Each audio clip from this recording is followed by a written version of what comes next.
Coming to the sixth stanza of the poem Daddy, it reads, "It stuck in a barbed wire snare. Itch, itch, itch, itch. I could hardly speak. I thought every German was you, and the language obscene. It stuck in a barbed wire snare." What? It? Here is a reference to her tongue. As she said earlier in the earlier stanza, that she could not talk to her father. And one of the reasons she gave that she was not able to talk to her father was because her tongue would stuck in her jaw. And how did it stuck? As if there was barbed wire in her mouth, which did not allow her to talk, which did not allow her to speak. So this "it" here is a reference to her tongue, which was not able to talk in front of her father. And earlier I have given you two reasons why she could not have been able to talk to her father. One, her father died as when she was very young. Two, her father, as presented by her to the readers, is a monstrous figure in front of whom a child would fear to talk, fear to speak. They could be the two important reasons why Sylvia Plath is creating an image here where we find that she is not able to talk to her father. She says further, "Itch, itch, itch, itch, I could hardly speak." This is the German word which means I.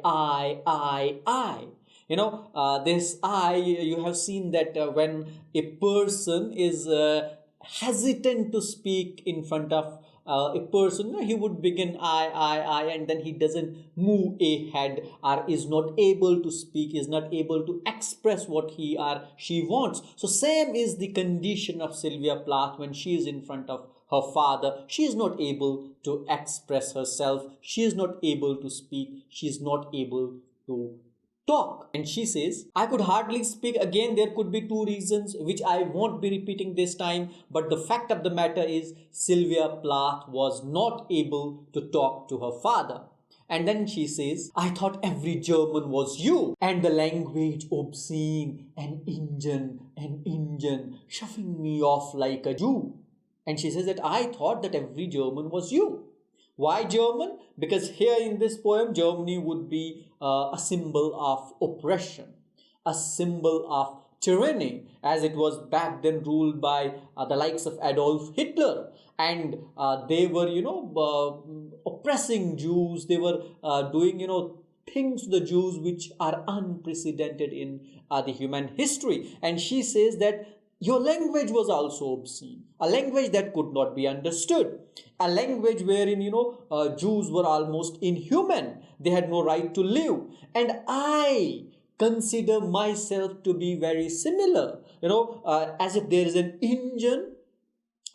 This engine could be a reference to the concentration camps which were established by fascists and Nazis back then in Germany, in which the Jews were put and they were killed brutally. And here she says that I, that is Sylvia Plath, relates herself to those Jews who were put in that concentration camps, in those engines, and they were torn apart and they were killed. Now again, this stanza fifth, the last line of fifth stanza, is a run-on line which continues into the sixth stanza. So this is how I have read this. We are now into the seventh stanza of this poem. And it further reads, "A Jew to Dachau, Auschwitz, Belsen, I begin to talk like a Jew. I think I may well be a Jew." Now she here gives a reference to three concentration camps which were there in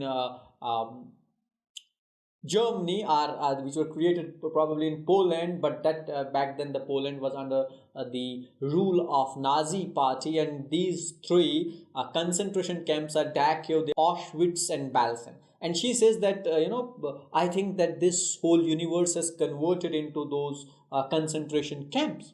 And I am one of the Jews. And now she is not only doubting herself to be a Jew, but thinks that it may be a reality that I am a Jew. Now you need to understand here, in 1962, when Sylvia Plath is writing this poem, and she is creating this image of Jews in front of you. That was not the case with Jews in 1962. It was the case with them some 30 years ago when World War II or World War I had happened. It was then the Jews were, in the most oppressed state in the world. But 30-40 years later, this image is recreated by Sylvia Plath to tell the readers, to tell us how miserable her life was.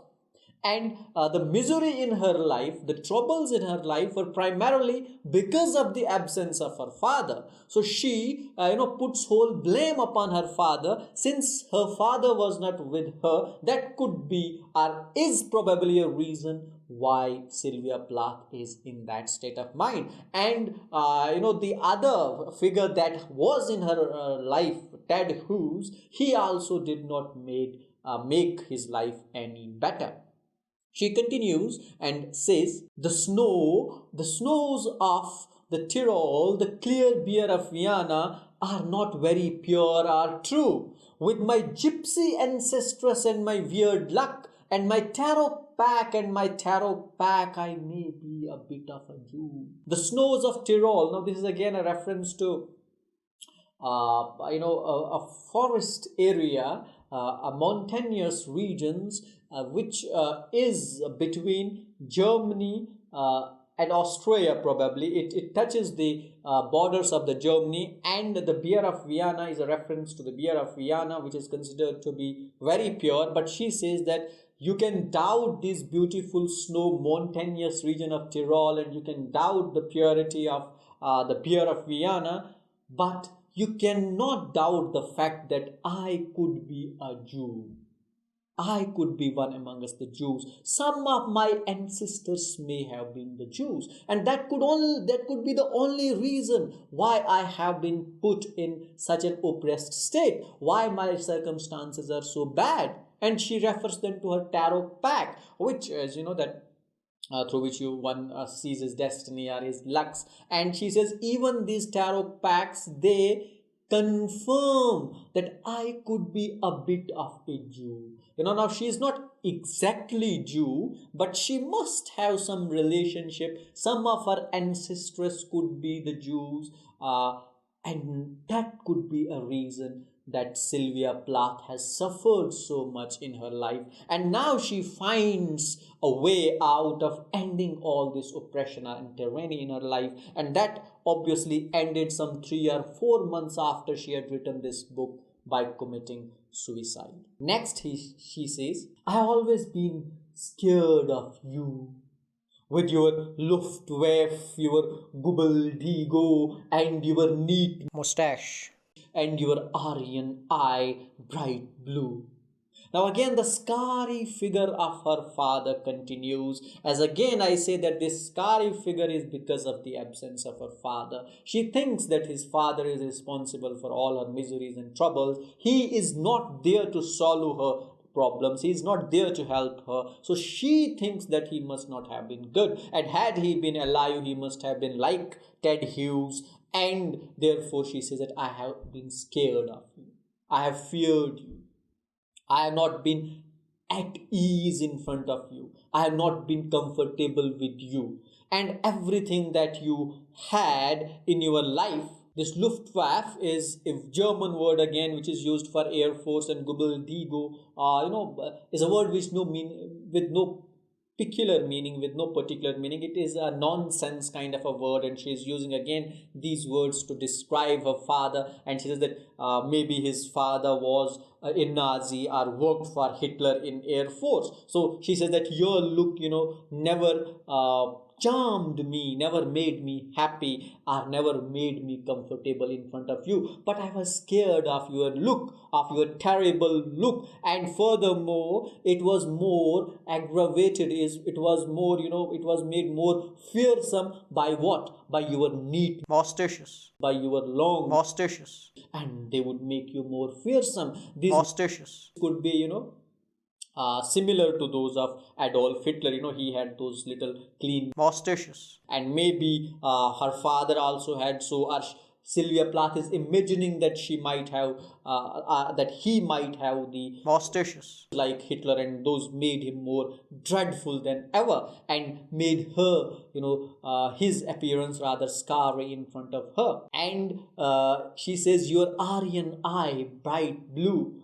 Aryan eye would again be, Hitler considered himself to be of the Aryan race, and they had those particular characteristics which Sylvia Plath thinks now that his father must also have all those characteristics. Now again, what I am telling you, that this poem is treating the father of Sylvia Plath as the most devilish, monstrous, oppressive, tyrannical father. Panzer man, oh you.